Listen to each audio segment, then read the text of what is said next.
Hello guys, in this video I'm going to show you how to set a profile picture in the Temu app. First you have to open up the app, and here it opens up in the home menu.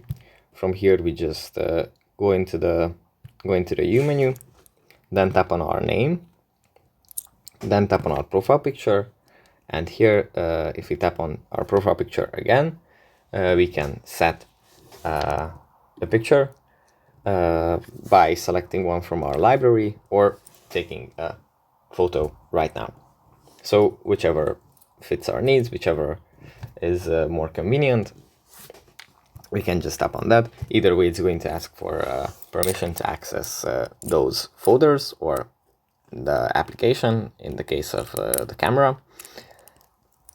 But yeah, that's how we can set the profile picture inside the Temu app. So yeah, I guess that's pretty much it for this video. I hope it was helpful for you guys, and I'll see you in the next one.